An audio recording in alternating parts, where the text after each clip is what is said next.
বন্ধক রাখা জায়েজ আছে। আপনি কারোর কাছ থেকে টাকা লোন নিয়ে তাকে আপনার জমিটা দিলেন, যে ভাই টাকা যে নিলাম এটা যে তোমাকে আমি দেবো, গ্যারান্টি কি? গ্যারান্টি হলো জমিটা তোমার কাছে থাকুক, আমি মেরে খাবো না, এটা তোমার কাছে আমার গ্যারান্টি হিসেবে থাকুক। বন্ধকটা হলো গ্যারান্টির জন্য। কিন্তু আমাদের সমাজে যেটা হয়, শতকরা প্রায় 100%-এর মতো, 99%-এরও বেশি মানুষ জমি বন্ধক রেখে সেই জমি ভোগ করে।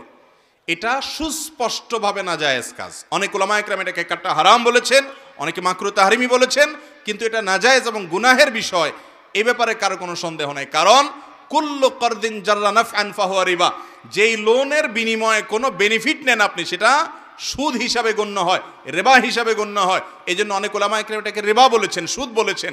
অর্থাৎ আমার জমিটা আপনাকে দিলাম, আপনি আমাকে 5 লাখ 10 লাখ টাকা দিলেন, আমার বিপদ হয়েছে, সেজন্য সেই টাকাটার আমি কাজ সারলাম, যতদিন আপনার টাকা আমি শোধ না করব, বিনিময়ে যিনি টাকা দিয়েছেন তিনি ওই বেচারা যিনি লোন নিয়েছেন তার জমি ভোগ করবেন। তাহলে আপনি লোন দিয়েছেন, বিনিময়ে যে উপকার ভোগ করছেন, ফায়দা হাসিল করছেন, এটা গুনাহ হবে। এখন কথা হলো, আপনি বলবেন হুজুর তাহলে কে দিবে? কারোর কি মাথা খারাপ আছে? এভাবে কেউ কাউকে দেয়? টাকা দিয়ে দিব 5 লাখ, জমিটা আমার কাছে থাকবে শুধু আমানত হিসাবে, কিন্তু তার জমি সেই ভোগ করবে, এটা কি কেউ দেয় নাকি? হাওলাত দিলাম, আবার কোনো লাভ হবে না আমার টাকাটা, তাহলে লাভটা কি? মনে রাখবেন, কর্জে হাসানা, মানুষকে হাওলাত দেওয়া, এটা এত বড় ইবাদত, এত বড় সওয়াব, কোন ক্ষেত্রে মানুষকে দান করার চাইতেও বেশি সওয়াব হয় কর্জে হাসানা। কিন্তু আমাদের সমাজে আজকাল কর্জে হাসানা আছে, লোন দেওয়ার সিস্টেম আছে।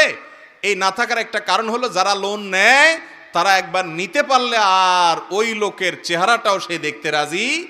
দোকান থেকে বাকি খাওয়ার পর অন্য দোকান থেকে ঘুরে ঘুরে নগদ খায়, ওই দোকানের সামনে দিয়ে আর হাঁটে না। এই চরিত্রের কারণে যারা লোন দিতে আগ্রহী তারা লোন দিতে চাইলেও দিতে পারে না। আর এই কারণে শুধু লোন না দিয়ে লোনের বিপরীতে গ্যারান্টি নেবেন। গ্যারান্টি কি?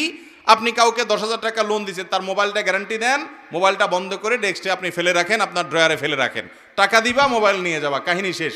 তাহলে সে ঘড়িমসি করতে পারবে না, টাকা দিচ্ছে না। এলাকার ময়মুরব্বী, চেয়ারম্যান মেম্বারকে ডেকে, আলেম ওলামাকে ডেকে বলবেন মোবাইলটা নিলামে উঠায় বিক্রি করেন, আমার টাকা আদায় করে দেন, কাহিনী শেষ। তাহলে সেক্ষেত্রে আপনার লোনও দিলেন, লোনটা আদায়ও হলো, কোনো ভয় থাকলো না। ইসলামের সব সমস্যার, সকল সংকটের সমাধান আছে, শুধু আমরা আমল করি না। অতএব লোন দেওয়ার অভ্যাস গড়ে তুলবো তো ইনশাআল্লাহ। মনে রাখবেন, শুধুমাত্র স্বার্থের চিন্তা করলেই হবে না, যে আমার লাভ কি আসলো। লাভ হলো আল্লাহর কাছে আপনি সওয়াব পাবেন, বিনিময় পাবেন। বিদায় খোলাসা কথা হলো, জমি বন্ধক রেখে সেটা ভোগ, যিনি টাকা দিয়ে জমি রেখেছেন তিনি ওইটা জমিটা ভোগ করতে পারবেন না। জমি থাকবে তার কাছে গ্যারান্টি হিসাবে, যার জমি ভোগ তিনি করবেন। শুধু তিনি টাকা না দিলে এই জমি যাতে করে বিক্রি করার উদ্যোগ নেওয়া যায়, মূল দলিল দিয়া এলাকাবাসীকে নিয়ে, সেই ব্যবস্থা তিনি গ্রহণ করবেন। তবে এখানে বিপরীত রাস্তা, বিকল্প একটা রাস্তা আছে। সেটা হলো, যদি দেখেন আপনি বিপদগ্রস্ত, আপনার 5 লাখ টাকা দরকার, কিন্তু জমি আপনাকে কেউ, এই টাকা আপনাকে কেউ দিবে না জমি ভোগ করা ছাড়া, যদি এরকম হয়, তাহলে আপনি এই চুক্তিটাকে একটু ঘুরায় নেন, চেঞ্জ করে নেন, ফরম্যাটটাকে চেঞ্জ করলে জায়েজ হবে। কিভাবে সেটা আমি বলি। যারা কট নেন, ফরম্যাটটা হবে এরকম, ধরুন কথার কথা, ওনার জমি আমার টাকা, আমি ওনাকে 5 লাখ টাকা দিলাম, উনি আমাকে জমি দিল। আমরা বলবো এটা কট না, এটা বন্ধক না, এটা নিচ্ছি আপনার কাছ থেকে আমি ভাড়া হিসাবে।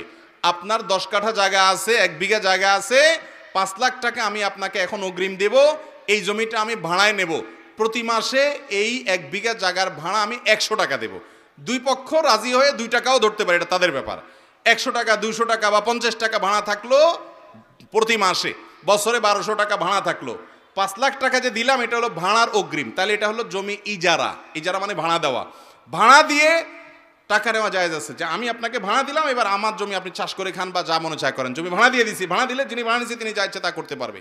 অতএব ভাড়া নিয়ে উনি ভোগ করবে, আর টাকা যিনি দিচ্ছেন ওনার ওই টাকাটা থেকে যেই কয়দিন উনি টাকাটা পরিশোধ না করবে ততদিন পর্যন্ত ভাড়াটা কাটতে থাকবে, লামসাম ভাড়া থাকবে, যাতে কোনো অসুবিধা না হয়।